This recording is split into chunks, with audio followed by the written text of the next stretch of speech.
How many times have people told you that the media being owned by a select few isn't a problem?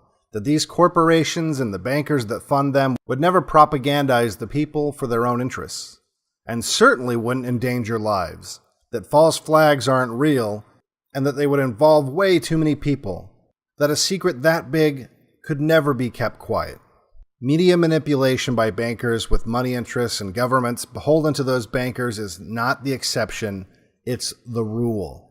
There are countless verified examples that government schools conveniently leave out of the history books, and banker-funded media conglomerates are the last people that are going to give you a peek behind the curtain they've woven to protect themselves from the retribution they would surely face if the public were to discover just how little their lives mattered.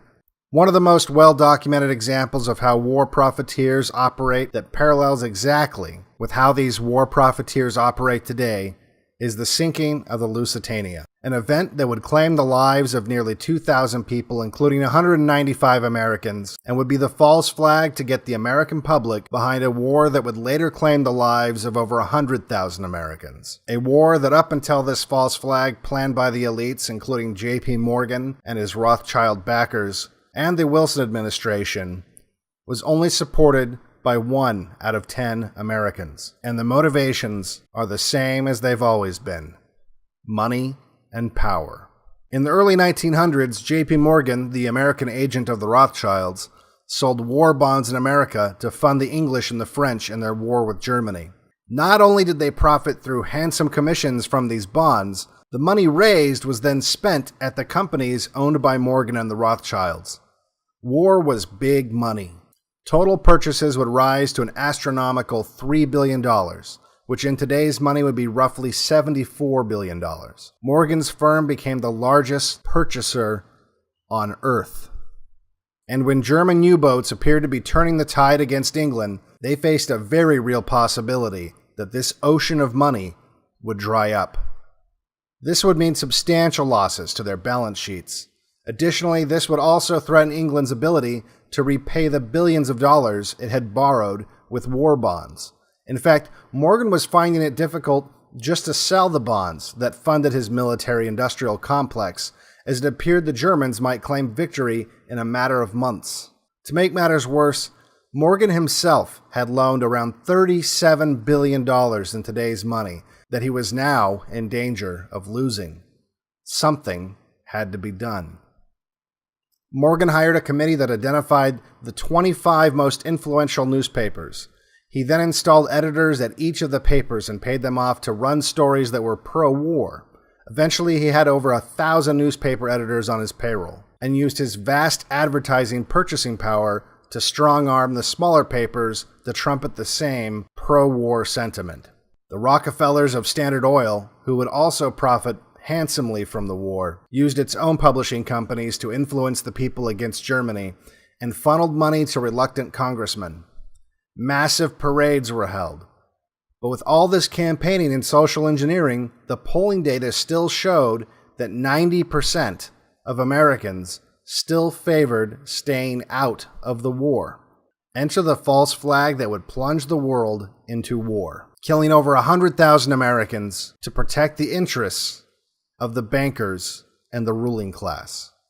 Winston Churchill, who knew all too well, without American involvement in the war, he would soon lose to Germany, began to work with President Wilson and the bankers on the false flag that would force the American people to support the war: the sinking of the Lusitania. The Lusitania, while built as a British passenger ocean liner, had been retrofitted with armor, revolving gun rings on its decks, and was classified by the British Navy as an armored auxiliary cruiser. Its lower passenger compartments had been removed to make room for the war munitions exported by America's industrial military complex. Churchill ordered the Lusitania and all ships to ignore orders from German U-boats to halt and be searched, and instead to engage the German U-boats or even ram them without warning. He also ordered crews not to treat captured U-boat crews as prisoners of war, but to execute them. This left the German Navy with only one option: to sink ships suspected of delivering war munitions on sight. The Lusitania, whose previous captain resigned over Churchill's plan to use passengers as human shields, was loaded with weapons and ammunition sold by the J.P. Morgan Company in violation of every neutrality treaty. The German embassy in Washington filed a complaint to the Wilson administration and was ignored. The Germans went so far as to attempt to run ads in American newspapers warning Americans not to board the weapon-carrying ship traveling through a war zone, but the papers controlled by the bankers and by order of the State Department refused to run the ads. Using the media as a weapon against the people is not a new thing. The bankers and the politicians they owned were purposely sending unaware Americans right into a deadly trap.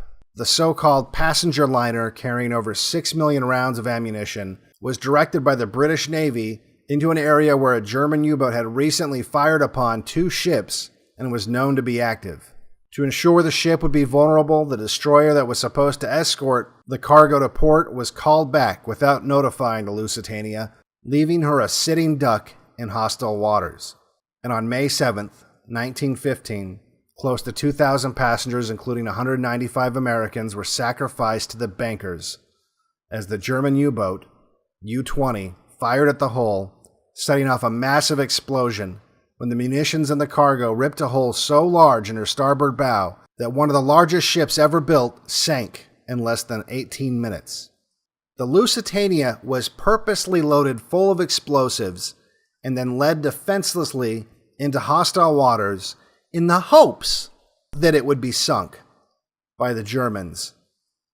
This was the false flag that propelled America into what would become known as World War I, a war that easily could have ended before claiming the lives of over 100,000 Americans that died so that the military-industrial complex and the banking class could avoid losing money on a profitable war. A war that would later lead to another world war that would claim the lives of millions. All this so bankers could grow fat on the blood of the people that would line up for the slaughter, war after war after war. The details of this false flag have been largely hidden from the public. In fact, as recently as 1993, the official story was that the Lusitania had exploded because of coal dust in the boiler rooms, and that it had not been carrying ammunition or explosives. The real story remained hidden from the public for nearly 100 years, until in 2008 when divers found millions of rounds in the hull of the sunken wreckage. The media had successfully covered up a false flag for nearly a century, a fact that completely obliterates the notion that false flags involve too many people, and that surely someone would talk, and that the truth would get out. People who don't know their history are damned to repeat it. Do we have to wait another century before we get the truth of modern false flags perpetrated by the bankers and the deep state?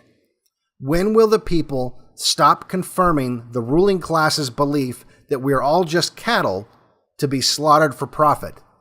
Slaves that unknowingly prop them up and support their lifestyle of decadence and degeneracy, fighting for table scraps and vying for the coveted position as alpha slave, while the ruling class looks down at us not in pity, but with amusement and disgust. The technocrats are developing new ways to control us and eventually make us obsolete. We are rapidly approaching a future in which the ruling class will have successfully replaced us with lower IQ populations that are easier to control and easier to replace with automation. We must stop them now and expose them for who they are now, because we don't have another century to wait for the truth to come out. It's not just about the deaths on the Lusitania. It's not about the deaths in World War I, which led to all the deaths in World War II. World War II led to the deaths of nearly 500,000 American men. American men that might not have voted for the Immigration Act of 1965. And lest we forget, without World War II, there would have been no baby boom. That decision by those bankers, the Wilson administration and Churchill, to sacrifice the lives of unwitting pawns in their war profiteering game so they could increase their profits. The effects of that evil decision have irreversibly damaged this nation in every measurable way. And look at the British now, arresting people for thought crimes. The fairy tale that we were protecting freedom was always a lie. The truth is, we live in a system that rewards sociopaths, and sociopaths do what's good for them. Nationalism is their enemy. Populism is their enemy because it gets in the way of their balance sheets. For Blackpilled, I'm Devin Stack. If you like my content, please subscribe and like my videos. Make sure you hit the notification bell. You can also support me on patreon.com/blackpilled, or you can donate cryptocurrency to the addresses below.